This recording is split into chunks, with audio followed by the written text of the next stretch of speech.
నమస్కారం, welcome to I dream. నేను మీ ఝాన్సీ. ప్రస్తుతం మనతో ప్రముఖ వాస్తు జ్యోతిష్య పండితులు, లలిత అమ్మవారి ఉపాసకులు శ్రీ నానాజీ పట్నాయక్ గారు ఉన్నారు. ఈరోజు కొన్ని మంచి విషయాలు ఆయన అడిగి తెలుసుకుందాం.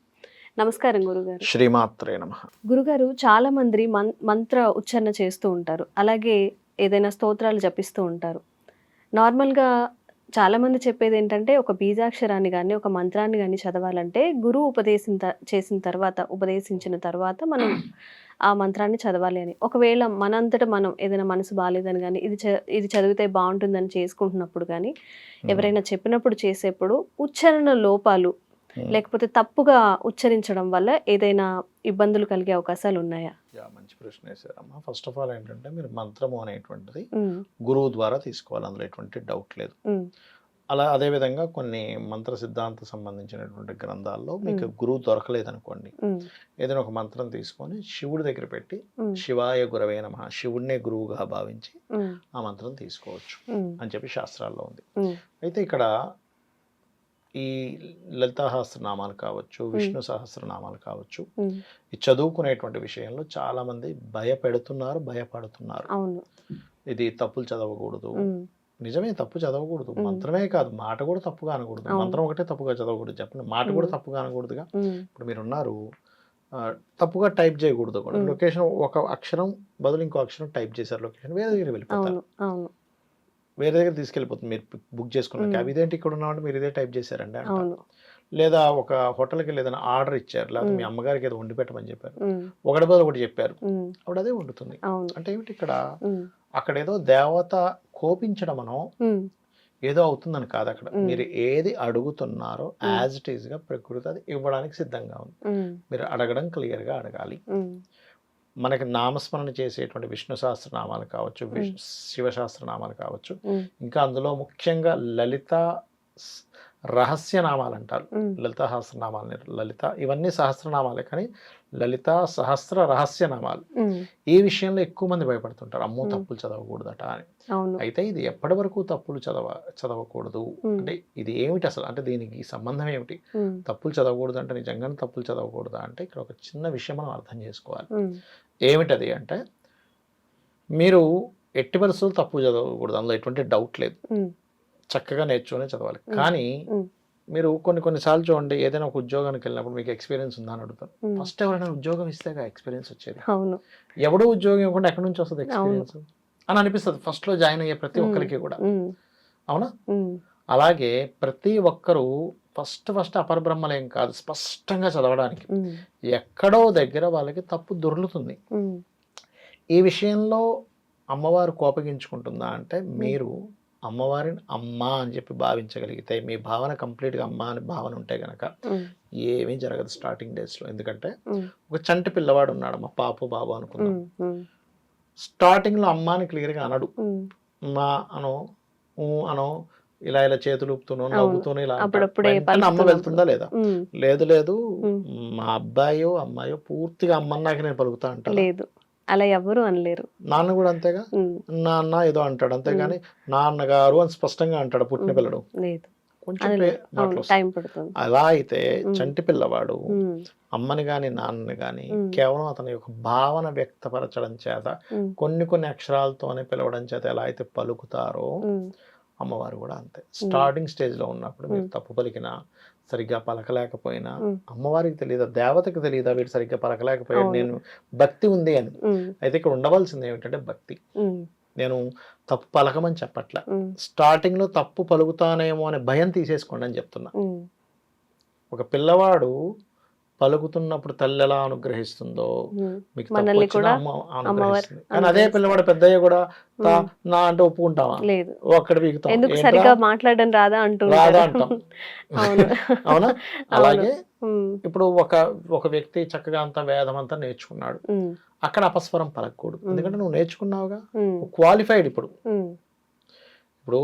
మనం ఏదో బొమ్మ వేసాం అనుకోండి, అందరూ బాగుంది అంటారు. అదే క్వాలిఫైడ్ లేకపోతే బాగా రెప్యుటేషన్ ఉన్న వ్యక్తి అలా బొమ్మ గీస్తే ఒప్పుకోం.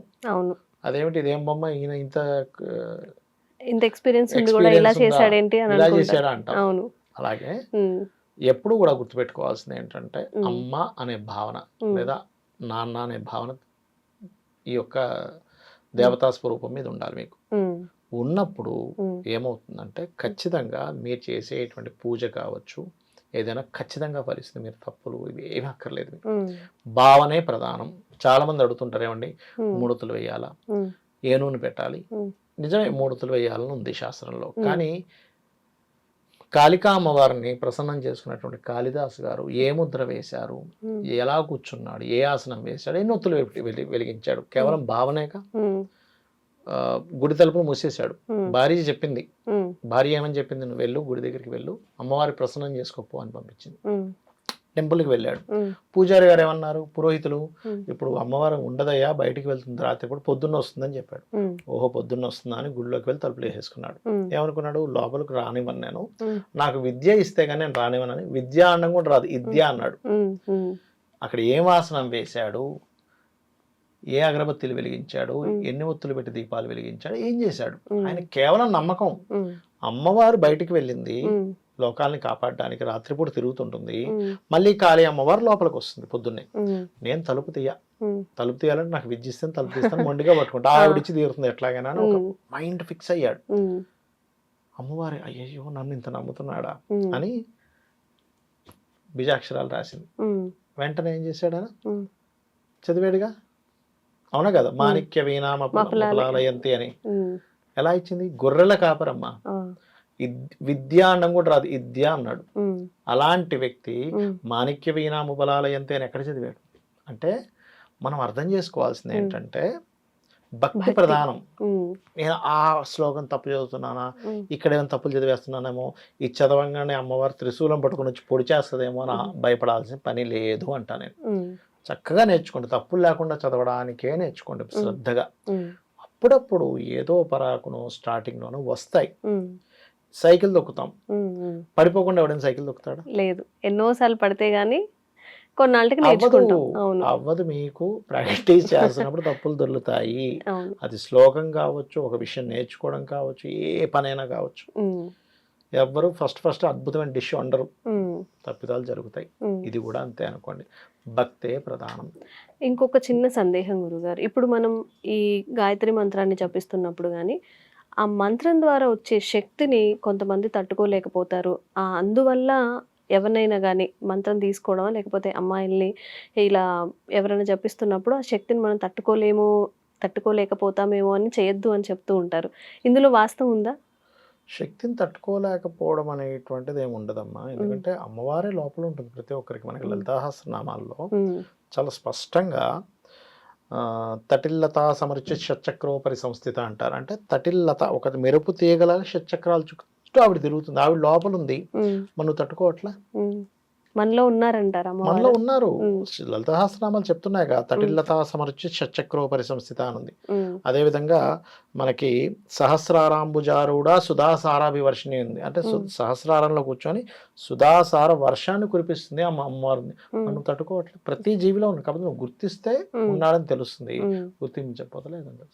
అమ్మవారి స్వయంగా ఉన్నప్పుడు ఆ మంత్రాన్ని మీరు కొత్తగా తట్టుకునేది ఏంటి, తట్టుకోలేకపోయేదేంటి? మీరు మొట్టమొదటిగా మీరు ఆ మంత్రం చేయాలంటే మీకు ఆ యోగం ఉండాలి. యోగం ఉంటేనే మీ చేతికి మంత్రం వస్తుంది. మంత్రం వచ్చిన తర్వాత ఇన్ని లక్షలు చేయాలో, ఇన్ని వేలు చేస్తారో, సిద్ధిపరచుకుంటారో, అవన్నీ అవ్వాలంటే మీకు అది ఆ యోగం ఉంటేనే చేయగలుగుతారు మంత్రాన్ని. ఆదిశంకరాచార్యులు వారు చాలా స్పష్టంగా చెప్తాడు ఆయన మన దీంట్లో, అమ్మ నిన్ను 2 చేతులు ఎత్తి ఇలా నమస్కరించాలంటే ఎన్నో జన్మల పుణ్యం ఉండాలి అంటాడు. కేవలం నమస్కరించడానికి పుణ్యం ఉండాలంటే ఇవన్నీ చేయడానికి ఇంకా పుణ్యం ఉండందే మనం చేయలేము. చేసాము అంటే మనకి అది ఉంది. మీరేదో ప్రత్యేకంగా ఇచ్చేయడం వల్ల తట్టుకోలేకపోవడం ఎప్పుడు జరుగుతుంది